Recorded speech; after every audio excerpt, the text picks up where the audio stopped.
Doctor বসা, কিন্তু কোন জানালা দিয়া আর দরজা দিয়া আজরাইলে ডুইকা রুহুটার সার্জারি করছে গো। একটা মানুষও টের পায় নাই, কথা বলেন ঠিক কিনা? কষ্টের ভাগ কেউ নিব? অনেক মানুষ যখন ইন্তিকাল করে জিহ্বার মধ্যে কামড় মারে, চোখ দুইটা উল্টাইয়া দেয়, পায়খানা পেশাব কইরা ভাসাইয়া দেয়।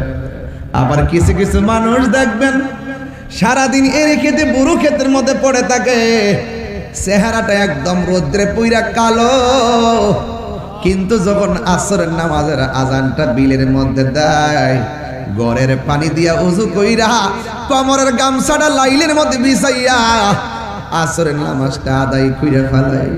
ভাত না খায়া থাকতে পারে, এক ওয়াক্ত নামাজ ছুটতে গেলে থাকতে পারে না রে। ও আমার যুবকের দল, এই কালো মানুষটা যখন মারা যায় দেখবেন তার চেহারাটা নুরানি নুরানি ভাব দেখা যায়, ঠিক না বলে? যার কপালটা ঘামে তার নসিব বড় ভালো, যার চেহারাটা নুরানি নুরানি দেখা যায় তার মরণটা বড় ভালো আলামত। আর আমার নবী, আপনার নবী বলেন, ইমানদার যদি হতে পারো, তোমার ঘরের দরজার মধ্যে আজরাইলে আসবে, আয়েশা তোমার সালাম দিব, ঘরে ঢোকার অনুমতি চাইব, মাথার পারে যায়া বসবে, আজরাইলের আঙ্গুলটার চিরুনি বানাইয়া তোমার মাথার চুলের মধ্যে আশ্রাইতে থাকবে। যখন তোমার মাঝে একটা ঘুম ঘুম বাসবে, ওই মুহূর্তে তোমার কানের কাছে আজরাইলে মুখ লাগায় কইব, এ আল্লাহর বান্দা, তোমার রূহটারে সার্জারি হয়ে যাবে। ইমানদার বলবে, আজরাইল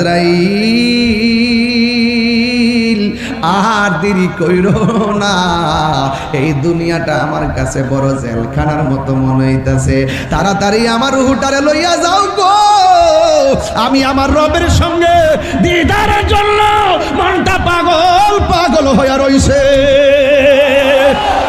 আল্লাহু আকবার,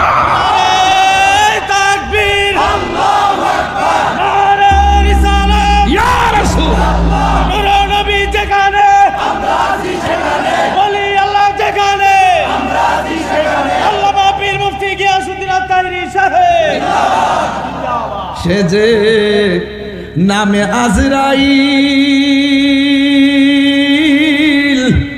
সঠিক সময় বাঘাতা তোমার ভাঙ্গা গড়েই হইব দাখি, কত কাকুতি মিনতি করবা তুমি, রেহাই পাবে না। আজরাইলা শিলে কারো কফিয়ত চলবে না রে মানুষ, কফিয়ত চলবে না। মরণেরই শরণ করোনা, আজরাইলা শিলে কারো কফিয়ত চলবে। তোবা নাম গাছটি আছে, পাতায় পাতায় লিখা আছে মানুষের হায়াত। হাত তুলে বলো ঠিক কিনা বলো।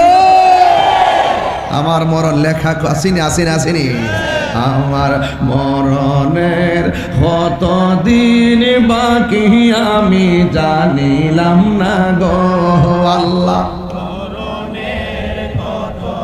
বাজান আমার যদি একটু প্রেম দেন আমিও প্রেম দিব বাজান, একটু কণ্ঠের সাথে কণ্ঠ মিলান। আমরা কি মন চাই না আজকে যেমনি বসছি এইভাবে যদি আমরা বেহেশতে নবীর সামনে থাকতে পারি, আমরা কি আর কোনো চিন্তা আছে রে বাবা? আর চিন্তা না রে বাবা, একটু কর না। আমার মরণের কত দিন বাকি আমি জানিলাম না গো আল্লাহ,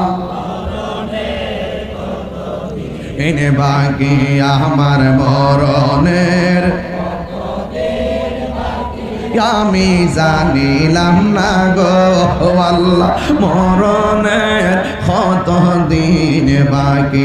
আর আজরাইল আসিলে কোন হস্তে দিবা দরি আজরাইল আসিয়া যখন হস্তে দিবা দরি তখন আমার মনা ভাই হরবালু কালু কি আমি জানিলাম না গো আল্লাহ মরণের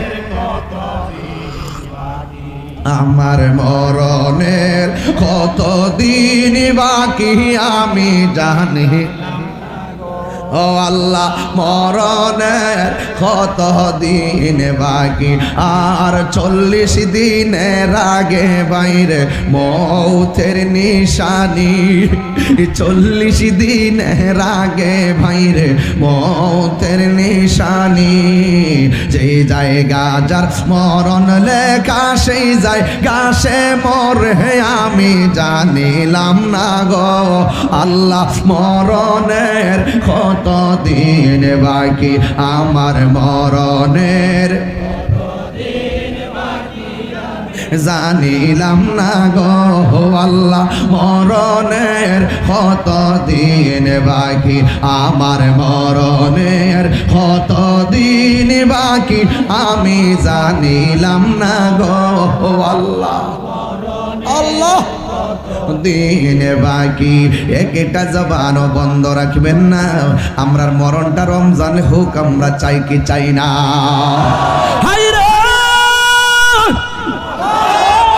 এই রমজান কার জন্য জানি জীবনের শেষ রমজান হইতে পারে কি পারে না আমার নবী আপনার নবী রহমাতুল লিল আলামিন বন্ধুরে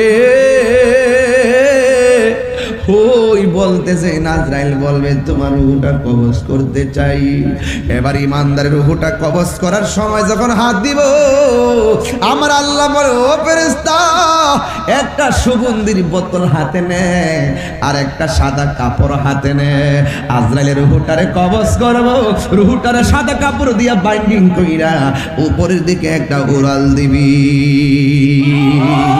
আর জোরে জোরে করেন আল্লাহু আকবার ওই প্রেমিকের নজর যতটুকু যাই ঠিক কতটুকু দূরে ফেরেশতাটা দাঁড়ায়া থাকবো আজরাইলের রূহটা কবজ করবো রে বাবা একটা গ্লাসের মধ্যে যতটুকু পানি আছে পানির শেষের যেই ফুটাটা চড়ে এমন ভাবে দেহ থেকে রূহটা ঠাস কইরা চলে যাবে মার স্তন থেকে সন্তান দুধ পান কইরা ঘুমাইয়া গেলে যেমন টের পায় না ইমানদার মৃত্যুর সময় যাররা পরিমাণ কোনো টের পাবে না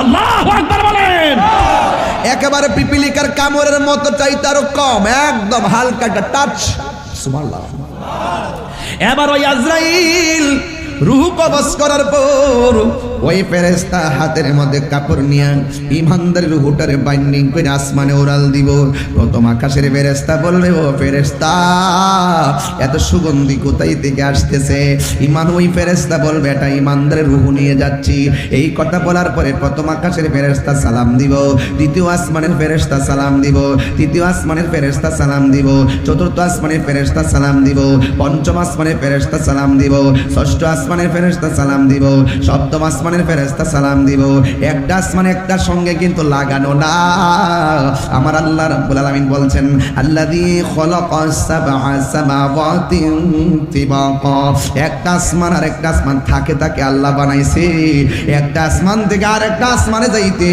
500 বছরের রাস্তা ওয়ালাকাদ যায়্যানাস সামাআদ দুনিয়া বিমাসাবিহ ওই দিকে গেলাম না একটা পর্দা টানাইছেন মিয়া কতগুলাল পাশের ব্যবস্থা করছেন কিন্তু আমার আল্লাহ এত বড় আসমান বানাইছে একটা খুঁটিরও ব্যবহার করে না ওয়াজ বুঝেননি আপনারা ইনশাআল্লাহ সাত আসমানের ফেরেশতা ইমানদারের রূহটার সেলর দেয় ও যুবক ভাইরা আমার ইয়া আইয়াতুহান নাফসুল মুতমাইন্না ইরজিই ইলা রাব্বিকি রাদিয়াতাম মারদিয়া ফাদখুলি ফি ইবাদি ওয়াদখুলি জান্নাতি। সপ্তম আসমানটা যখন পাড়ি দিবে আল্লাহ বলবে ও ফেরেশতারা আর সামনে যাইস না রে, আমি আল্লাহ প্রেমিকের রূহটারে রাখার জন্য একটা বাড়ি বানাইছি। জোরে কোনা কি বানাইছে? ওই বাড়িটা কি? ওই বাড়িটার নাম হলো ইল্লিন। ওই দিক দিয়া দেখেন আল্লাহ রূহটারে জান্নাতের কাপড় দিয়া বাইন্ডিং করে নিয়ে গেছে, আর বাগহাতার মানিক মিয়ার বডিটারে বাইন্ডিং করার জন্য বানিয়া চং গেছে সাদা কাপড় কেনার জন্য, আতর আনার জন্য, লোবান আনার জন্য, সুরমা আনার জন্য, কসকো সাবান কেনার জন্য গেছে। আমি ওই দিন হিসাব করে দেখলাম সব মিলাইয়া আমার শেষের ড্রেসটার মূল্য হইল মাত্র 1100 টাকা। 1100 আর কম, সব মিলায় 1100। কাফনের কাপড় পুরুষের কয়টা? 3টা, মহিলাদের 5টা। এই কাপড় কেনার জন্য যাই। খেয়াল করেন ভাই, খেয়াল করেন। আমার বাপের আনুষ্ঠানিকতা যেটা হয়েছিল ঠিক এটা আমার আনুষ্ঠানিকতা হবে।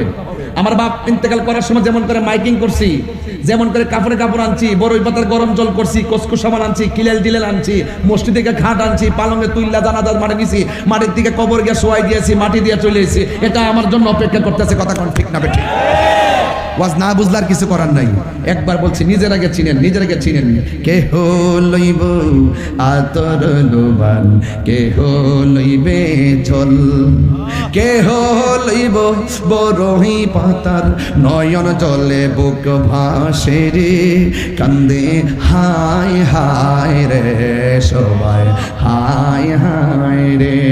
এদের কই হায় হায় চলে যাচ্ছে কবরে, কেউ যাবে না। আমার সুন্দর করে ওই গোসলখানায় নিয়ে যাবে, নতুন কাপড় টানবে। আমার পাঞ্জাবির মধ্যে পকেট আছে, কিন্তু আমার শেষ বিদায়ের ড্রেসের মধ্যে কোনো পকেট নাই। আমার পাঞ্জাবির কাপড়ের মধ্যে সেলাই আছে, শেষ কাপড়টার মধ্যে কোনো সেলাই নাই।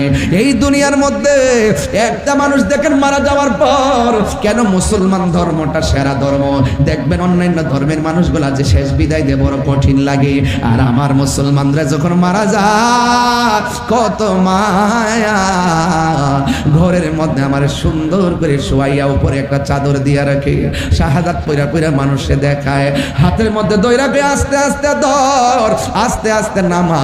ওই গোসলখানার মধ্যে চতুর্পাশে একটা কাপড় টানায় ভিতরে লাশটারে ঢুকায়, বড়ই পাতার গরম জল দিয়া তারে গোসলটা দেওয়ায়। আমি প্রায় মাহফিলের মধ্যে বলেছি, এই দেশের মধ্যে আম পাতা, জাম পাতা, বড়ই পাতা আছে, কোনো পাতা দিয়া তারে শেষ গোসলটা দেয় না, বড়ই পাতা দিয়া কেন জলটা গরম করা হয়। এই দুনিয়ার মধ্যে অনেক রঙের কাপড় আছে, লাল কাপড়, নীল কাপড়, হলুদ কাপড়, কোনো কাপড় শেষ বিদায়ের কাপড় হয় না।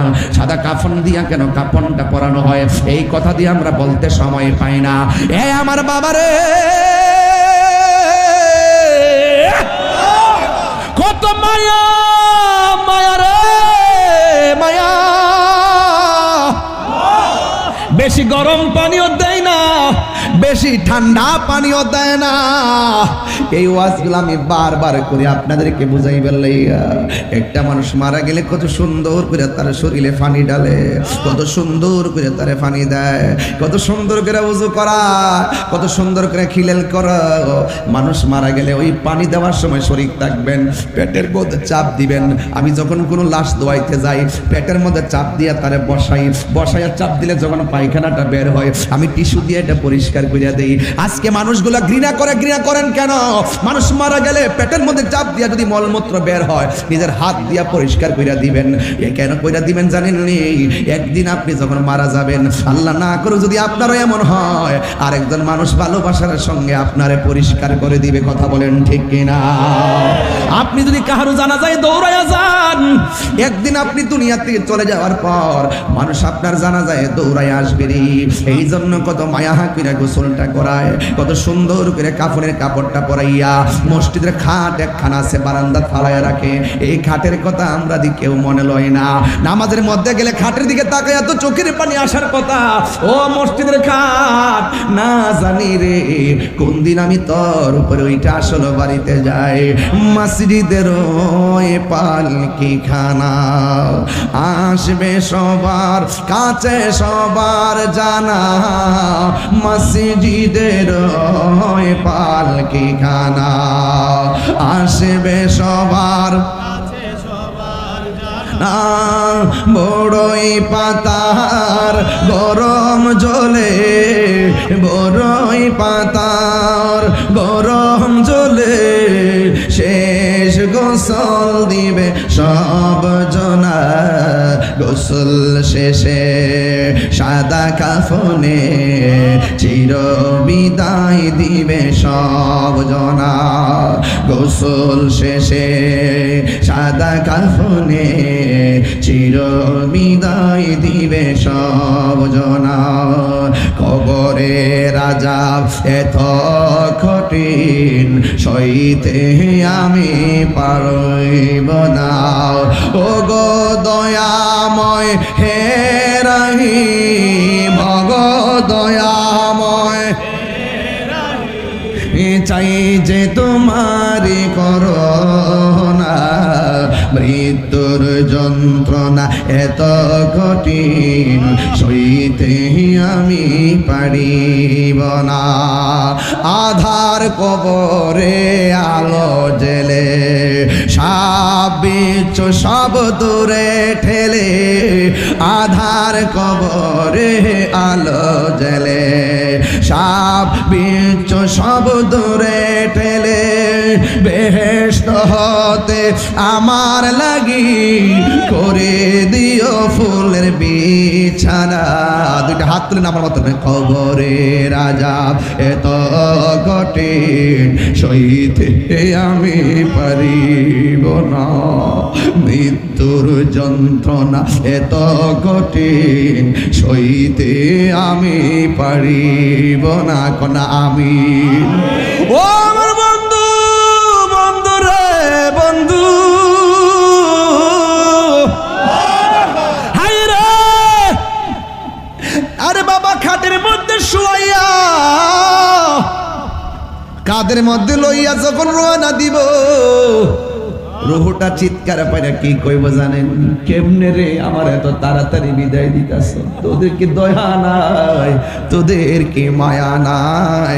আর ইমানদার যদি হয়, ইমানদার বলবে ও আমার আপনজন আর দেরি কইরো না, তাড়াতাড়ি আমারে বিদায় দিয়ে দাও। আল্লাহু আকবার। পার্থক্য আছে না নাই? জানাজার ময়দানে যাওয়ার পরে সম্মানিত মুসলিম কেরাম নাহলে বসো, নিচে বসো, নিচে বসো। অনেক মুরব্বীরা দেখতেছে না তোমার। বসো বসো, সবাই বসো, মাটিতে বসো, বসো মাটিতে বসো। অনেক মুরব্বীরা দেখতে পারতেছে না। এই বসো। আপনি বসেন না কেন? এতবার বলতে হয় বাবা? বসুন প্লিজ। আল্লাহু আকবার কোন? দুঃখ লাগতেছে, কষ্ট লাগতেছে আপনারা? এগুলো দরকার আছে কিনা? এই ওয়াজের দরকার আছে কিনা? কি ঠিক আছে কথাগুলো? আর কি কইতাম? সম্মত রমজান মাসের সামনে এবার মানুষ হয়ে ঢুকেন আর এতে কাপ করেন লাস্টে 10 দিন মরার আগে একটু মরেন, মরার আগে এটা একটু পরে কমো, এটি পরে কমো। জানাজার মাঠে যাওয়ার পর কি তাকো? সম্মানিত মুসলিম কেরাম, আজকে যিনি মাইয়েত হইয়া খাটের মধ্যে শায়িত, তিনি আমার বাবা লাগে, আমার মা অথবা আমার ভাই। আমার ভাই দীর্ঘদিন আপনাদের সঙ্গে চলাফেরা করছে। চলাফেরা করতে যায় যদি কোনো ভুল বিয়াদবি করে থাকে আল্লাহর হস্তে আপনারা মাফ করে দিবেন। তাহলে আপনারা কোন যে আল্লাহ মাফ করুক, আমরা মাফ করি। কন্যা আর যদি কোনো লেনা দেনা থাকে, ফানা থাকেন, আমরা আসি ইনশাল্লাহ, আমাদের সাথে যোগাযোগ করবেন, আমরা ইনশাল্লাহ দিয়ে দিব। আর তিনিও চলাফেরা করছে, যদি আপনার কাছে কারো কাছে পান তাহলে আপনারা যোগাযোগ করে ইনশাল্লাহ দিয়েন। এদের তো কর কিছু কর। আর নামাজের পরে মানিক মেয়ের গরু চাইলা ডাইল ভাত আয়োজন করছে, দুর্দান্ত যারা আইসেন চাইলে খাইয়ে যাবে। জানাজার নামাজটা পড়ার পরে দেখবেন 3 ভাগের 2 ভাগ নাই। এরা এত ব্যস্ত, মায়ের থেকে দোয়াটা করবো এই সুযোগ বেড়া পান। বুঝুন না আপনি মানুষটা গুদুরার ফাঁসে থাকবো? মইরা দেখেন না, মইরা দেখেন না।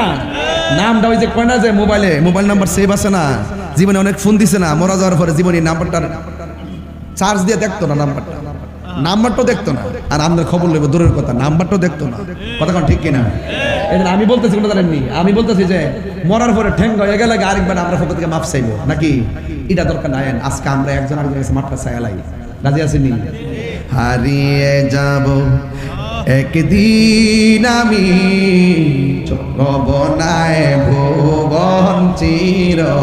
এই গজল বইটা নিয়ে যায় না, অনেক গজল বই আছে, 50 টাকা দিয়ে নিয়ে যায় না, আমার এক মুরিদ নিয়ে আসছে।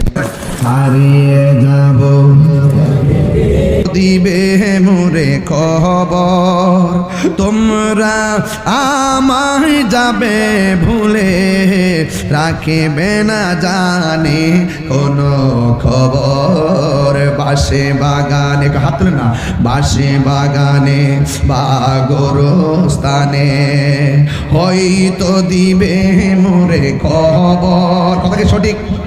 কথা কি সঠিক? বাসে, হাত নামান, বাসে বাগানে বা গোরস্থানে হয়তো দিবে মোরে খবর, তোমরা আমায় যাবে ভুলে, রাখবে না জানে কোনো খবর। পড়বে কি মনে আমার কথা, ফেলবে কি অস্ত্র কোনো দিন, হারিয়ে যাব